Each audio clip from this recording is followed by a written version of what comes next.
If your shop is anything like my shop, things like air hoses and extension cords just sort of take up residence wherever they feel like it. Any place there's a place to hang them. And when you need to use whatever they're hanging from, you got to find someplace else to hang them that probably isn't the ideal location. Seems like it should be an easy problem to solve, but we never get around to it. So today I'm going to make a very nice hook, I think, that is designed just for cords, hoses, things like that, something that won't have a sharp bend in the top, which can be bad for some of these things. It's going to be inspired by that classic green sheet metal thing you find in the garden center for hanging your garden hose on, but it's going to be forged and it's going to be a little bit smaller so it doesn't take up so much room on the wall. For this hook, I've gone out to the iron pile and I found some material that it will work just fine. This is 1/4 by 3.5 flat stock, just plain mild steel. And I'm going to leave a full width section here that is 4 inches wide. And that's what will get shaped into a curve to hold the hose. And I'm going to have a little hook on the end so the hoses don't fall off. And I'm going to make that 3 inches long by 1 inch wide. And this end is what's going to mount to the wall, and it's 7 inches long by 1 inch wide. Just like so many of these projects, this isn't anything special. It's not highly thought out. It is what materials do I have and what seems appropriate at the time. And then if you want to make more of them, refine it, figure it out, and do what you feel like for the next one. Probably if I had to choose, I would choose 6 inch wide material just because it would make a nicer curve, but this is what was readily available, so that's what I'm going to use. So we know what our layout is going to be for this hook. Now the trick is to cut that. You could certainly butcher in and draw this out. Drawing out tall thin stock is really kind of problematic. It wants to just fold and roll over. You can do it, but it's a pain. And if I were to do it, I'd do it under the power hammer because I could flip it every time, and it does a fairly good job of it. But it's still not worth the trouble for this project, in my opinion. If you want to take a purely hand tool and traditional approach, you can cut this with a hammer and chisel. You could do it cold. It's going to be a lot of work in 1/4 inch material. 1/8 inch wouldn't be that hard to cut cold. So if I were going to do this with a chisel, I would lay this out cold and make nice clean lines with the chisel so I can find them again hot. Then I'd heat it up and cut it at the anvil. Very good way to do it. It really isn't that difficult. It just takes a little bit of time and quite a few heats, but you'll get through it, and that can be done if you don't have any other tools. You could certainly do it with a hacksaw. That gets to be a problem on this long cut. All of the shortcuts a hacksaw would do fine. Most hacksaws, if you loosen it up, it has the option of turning the blade 90 degrees to the handle. A little harder to saw a straight line that way, but you could certainly do it.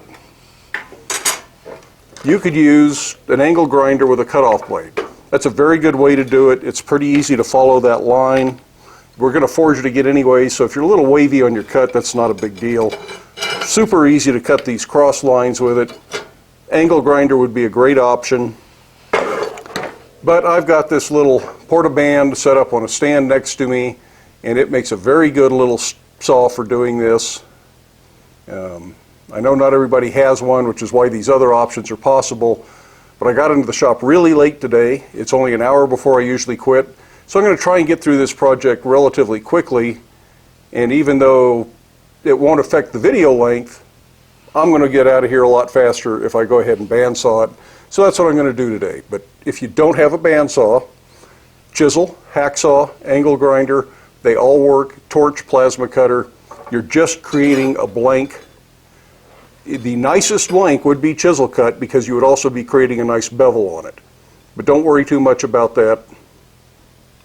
For this project, just creating the blank I think is fine. So I'm going to go ahead and bandsaw it.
Well, there's our blank. It wouldn't hurt to do a little bit of filing to clean up any rag or rough edges from the bandsaw, but I don't think I'll show that on the video either. I think if you have a file, you can probably manage this without me showing you how to do it. So let's go on to the forge. I'm going to start with the long end. What I want to do is I want to taper this and split it. I'm going to make what's called a ram's horn hook, which curls both directions. So a lot of things you can do once you've split that to make different kinds of hooks. And sounds like a good topic for another video on the 3 different things I can think of immediately offhand. But I'm sure there's a lot more if you put some time and effort into thinking about it. Now somebody's thinking, but there's no fire in the forge, and the gas forge isn't there. Well, I've been working out of the coal forge a lot lately, which I kind of like doing as it gets hotter in the shop for the summer. But today we are going to work out of the gas forge. I just haven't put it back over here. It's over there right now. So the gas forge is actually sitting on a stand over here where it won't roast me quite as bad as it does in its usual position.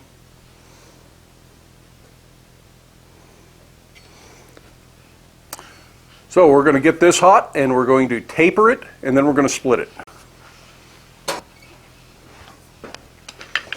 I'm actually going to start way back here just to kind of clean up the saw marks. I did a little bit of filing on it, but I think we can clean the profile up just a little bit more. Now we're going to taper this out. Good thing to do over a horn. We want to keep it about a 1/4 inch thick.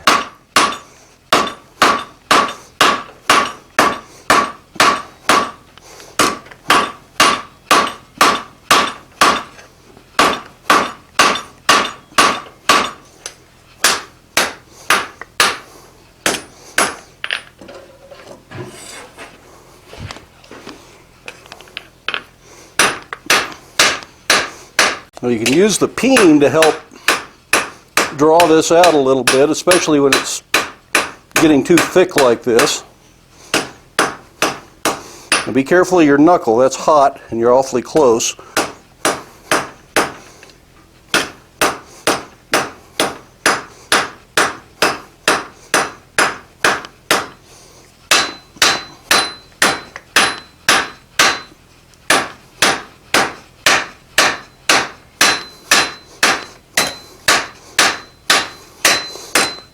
And be sure to straighten it all back up before you put it in the fire.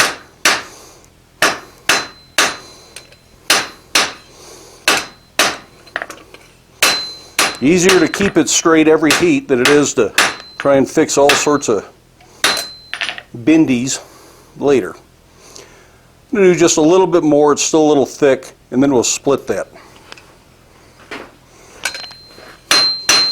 Mostly this is just to thin this out a little more because it's still a little bit thick.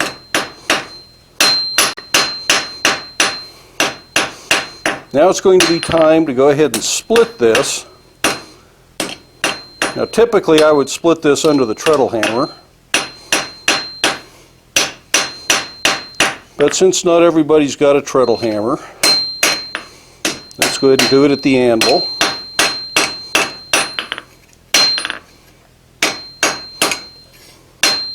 Just cleaning up the edges, making sure it looks good here before I split it.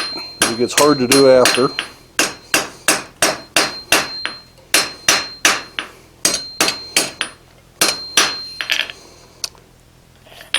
Now the ideal at the anvil would be to put it in this way and put a hold fast, but I don't think you can see what I'm doing if I do that. So I'll just chase it around a little bit and I'll point it that way.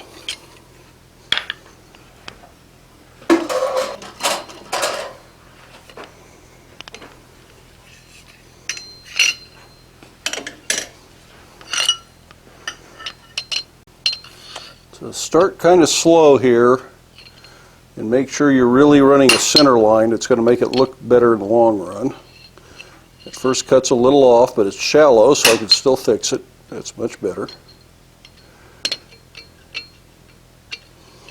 Once you're sure you're running the right direction, try to leave the trailing end of the chisel in the cut and rock it forward a little bit, and you can run a much straighter chisel cut that way. And I'm going to go to about the end of where my taper was. And get a nice deep line, but don't cut all the way through into your anvil.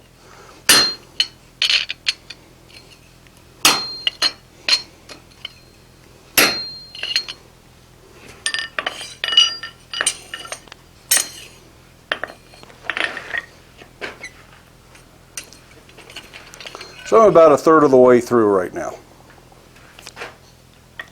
There's a good chance I'll start cutting through on this heat.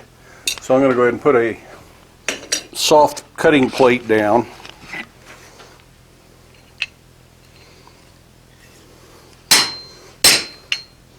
Yep, I'm cutting through there.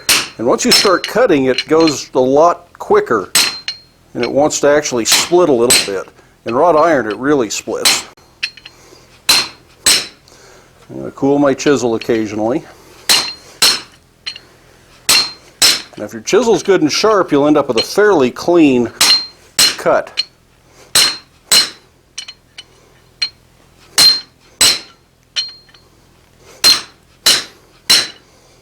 That's pretty much all we need to do there.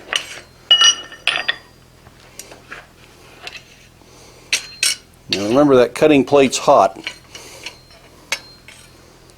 I'm going to go ahead and straighten those ears out, or horns.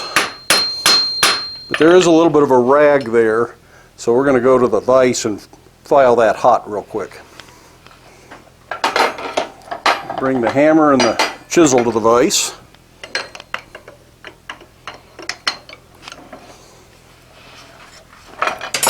Before I file that, I'm going to just clean that up just a little bit. That also helps open it, and it's easier to get the file in. I'm just using an old coarse half-round file because it's got a sharp corner to get down in here.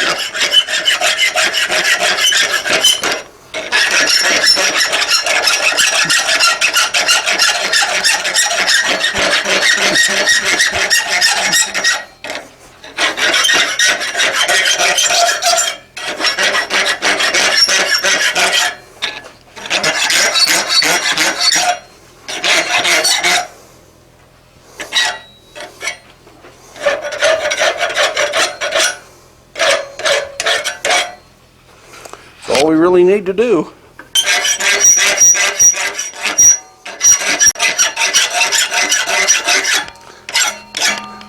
Just realized you didn't see any of that because this was sticking up too far in the vise. So we'll just do a little filing so you see what it looked like. But we've hot rasped before. This is very much like making a cooking fork.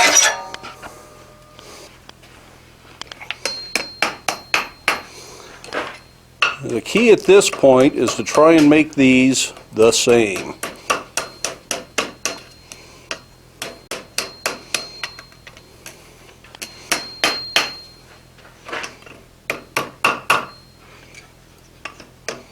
A pair of scrolling tongs or bending forks might help with this, but this is real good skill development to do by eye at the anvil. And there are lots of different ways you can shape a split end like this. They say you can do a heart shape, you can do one up and bendy and one down, you can, I don't know, we can do all sorts of things. Maybe that's another blacksmith challenge project, is to take split ends at a certain size and see how many different variations we can make. That's pretty much all I'm after at this point. I think we're going to punch a couple of holes in here so we can hang it. Now before we do this, I want to discuss which is the front and which is the back. When we split this, we split from one side, and that creates a bevel. And I want to leave that bevel towards the back so you can see it from the front and it's more decorative. So this is my front side. To help me see that, I'll put a little bevel in here as well.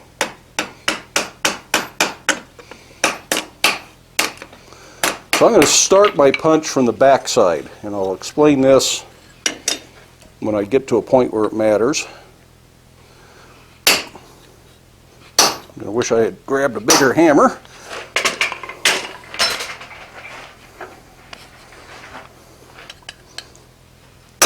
Typically I would get both of these punches done in one heat, but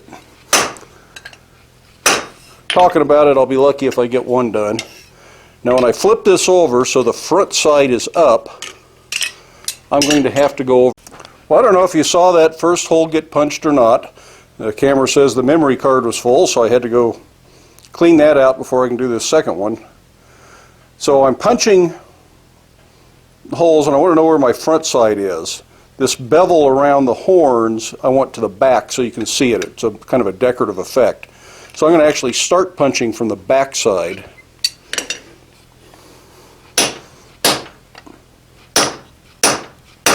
That means the front is down on the smooth surface of the anvil. Then when I flip it over to clean the slug out, I have to go over the Pritchel hole. And sometimes the Pritchel hole will scar the back of the work, or the surface that's down. And I want that to be the back of the job. There's not much there. There's just a little scarring right around the edge. But this makes for a little bit cleaner finished product if those little scars are at the back and not at the front. I went ahead and added my touch mark to this just because I could. Now we're going to turn it around. We're going to do the front part of the hook. And this I'm going to do different. I sure don't want that split thing on here, I don't think. And I could just taper it out and scroll it. I could upset it and leave a blunt end. I think what I'm going to do is put a fishtail scroll, which will flare out widthwise, so it'll be kind of wide, fishtail-like. And then we'll scroll that up a little bit to the outside. Now to do this, I'm going to draw the corners out a little first at about a 45-degree angle so that I end up with little points there. And then I'm going to start working with the hammer tipped and the peen to spread that out. And by drawing those corners out first, they end up looking just a little bit better. It's very common to leave the peen marks in a fishtail scroll. And you want those where you'll see them when it's scrolled up. Now before I did this, I should have done a little cleanup on this edge. Got just a little out of order, but an anvil block makes pretty short work of this and helps. Now this arm, or the front part of the hook, will be visible from what would be the back side, so you kind of want to bevel both sides of this if you're going to bother to chamfer and bevel it. Another place you can work to do things like this is just drop it in your hardy hole if the distance is right.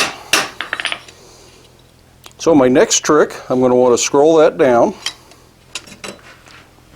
Boy, I hate it when I forget to turn the camera on. We've gone ahead and scrolled this up, some of it over the edge of the anvil, some of it I use the scroll starter because it allows it to get in underneath, and if you do it on the edge of the anvil you can't quite do that. So I use the scroll starter just a little bit. Now the next step, I'm going to turn it face down on the anvil and I'm going to peen this starting in line with my upper and lower parts of the hook, or front and back parts of the hook, and take this ear out a little bit and then take this other ear out the other way. Not real thin. If I can just get another inch total width out of it, I think it'll look better.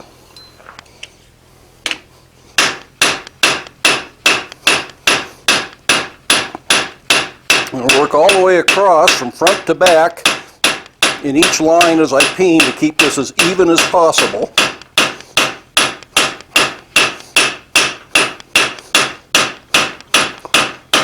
Work up to the edge.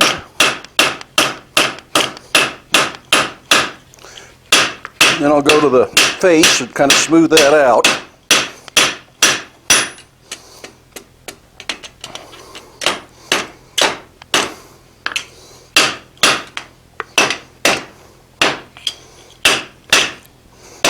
Trying to keep it cleaned up here.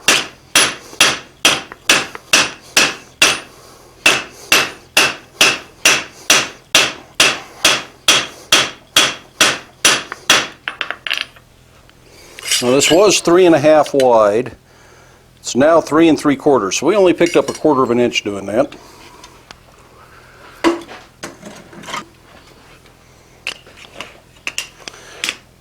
We're going to do the exact same thing on the other side and hopefully keep this balanced.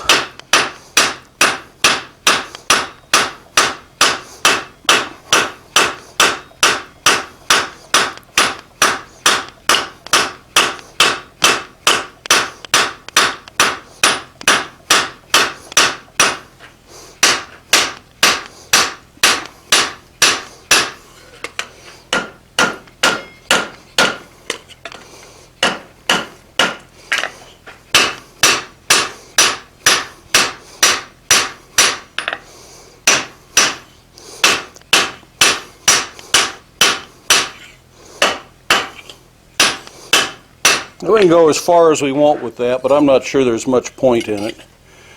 That's 4 inches, so we got a 1/2 inch extra. Extra inch would be nice, and if I really wanted to, I would take this under the Little Giant power hammer and put it in the drawing dies sideways and work it this way, and that'd draw out very nicely. Another heat and try and clean these edges up just a little bit to make them look more even. I'm not worried about the way it's flaring front to back. In some ways I kind of like that look. And after that we will bend it. So this is a matter of working down the high spots and drawing out the spots that don't come out even.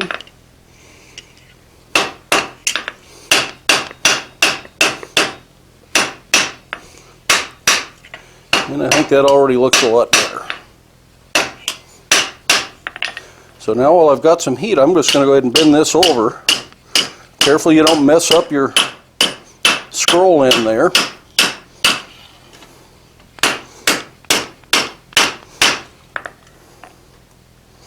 I'm pretty happy with that.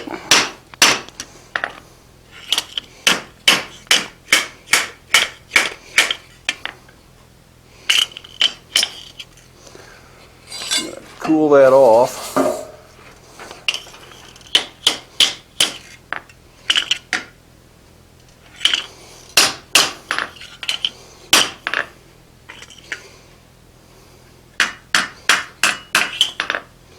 That looks straighter. Okay. Now we're going to do the other one. I think I'll do it just the same way right here at the edge of the anvil.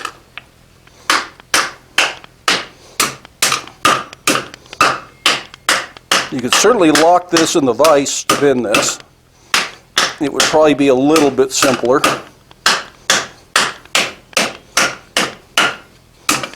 But not necessarily necessary. Oop, looks like I straightened that out. Huh. I may have to put it in the vise. Get everything to behave properly.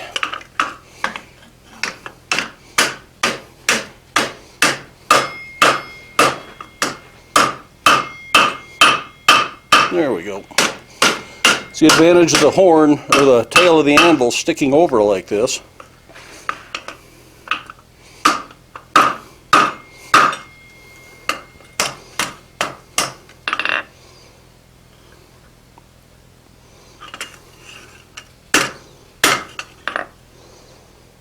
Okay, that's where we're at right now.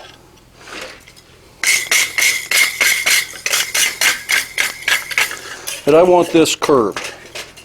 I think I'm probably going to do that just over the horn of the anvil. You could do it in a swedge block, or you could lock a big piece of tubing in the vise and bend it over the tubing, but I think this will work just fine. And hopefully this is just a matter of curving it around the horn. Now remember, the horn tapers, so you don't want to form a cone in this. You just want a nice curve.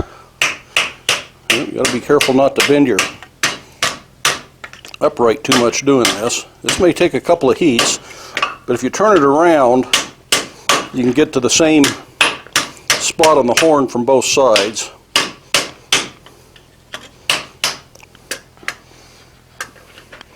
That's not bad the way it is. I think I'm going to take another heat and get just a little bit more though.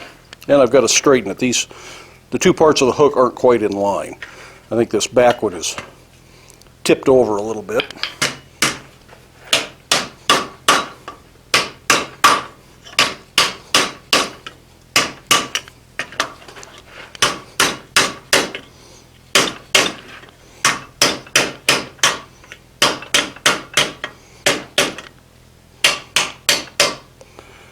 I'm mostly trying to straighten this.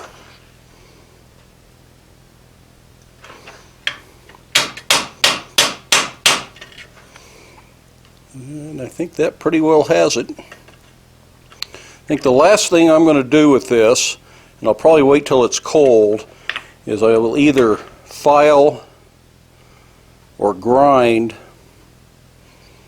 to clean this edge up so there's not a sharp edge right on these corners. No reason to wear out your hoses or your extension cords. So we're just going to do a little bit of filing to make sure there's no sharp edges.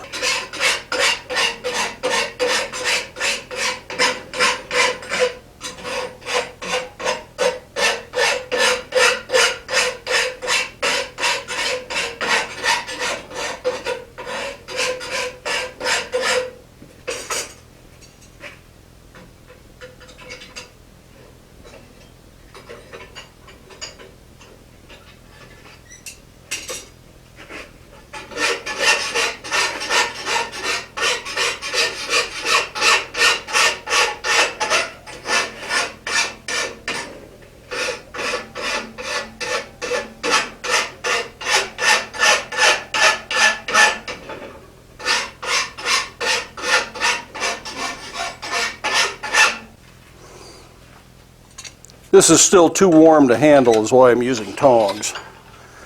And I see inside the little ram's horn, I've managed to ding it with the tongs while it was hot, so I'm going to clean that up with a file as well.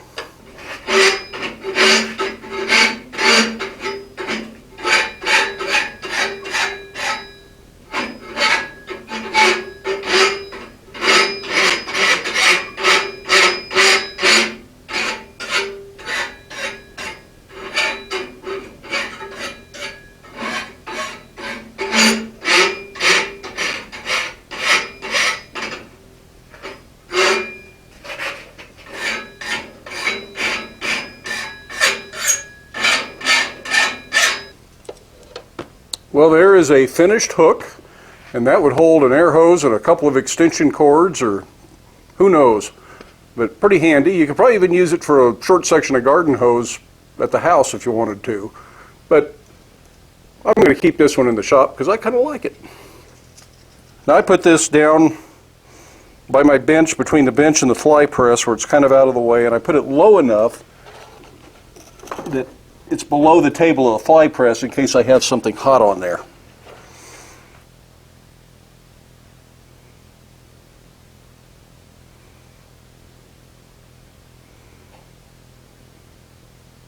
think that was a fun and very useful project. Great for the shop, great in the house or wood shop. I think you can find a lot of places for a hook like that. Now some of you are thinking, and maybe you've already written the comment before you got to this part of the video, couldn't you have made that out of two pieces?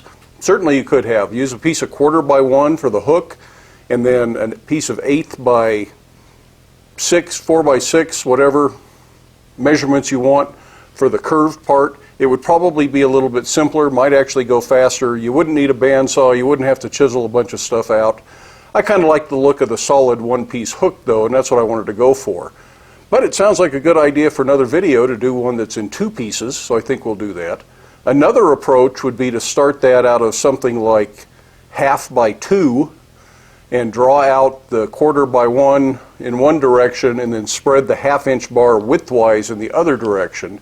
That'd be a lot of heavy hammering, but if you have a power hammer, you could get a one-piece hook without doing any sawing or chiseling or anything else and do it all under the power hammer.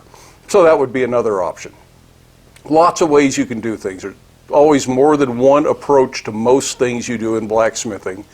And if you can't pull one off, just think about it and maybe you can figure out a way to go around the problem and end up with the same result at the end. Certainly you could arc weld this, but that wouldn't be blacksmithing, so that's not the direction I'd go. Now what about our little spike tomahawk project? We showed the screw-ups in the previous video. I didn't have time today to get back to that. I did get the slitting chisel that I had made hardened. It is currently in the oven tempering right now. It'll be ready to use tomorrow, so hopefully tomorrow we'll get back to the railroad spike project. No guarantees. We'll get to it as soon as I can.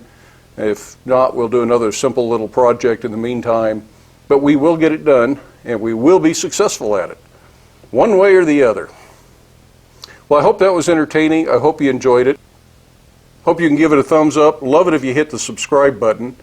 There's a lot of people participating over on the Facebook group. If you're a Facebook user, head on over there and you can share pictures of your work and maybe get some hints and some tips from some of the other members. If you don't like Facebook, you don't use Facebook, no big deal, no obligation there, and there's no expectation that everybody participates in that. But I'm going to head in. I got in the shop late today. I've stayed a little bit late. The total elapsed time for making that hook was about 2 hours, but that includes video production issues of moving the camera around. So you might be able to do one like that in under 2 hours without too much trouble. So head out to your shop, make a hook to hang your extension cords and your air hoses on. I probably need to make 2 or 3 more of those because that stuff collects everywhere, it seems like. So we'll see you for the next video, but stay safe. Wear your safety glasses. Good night.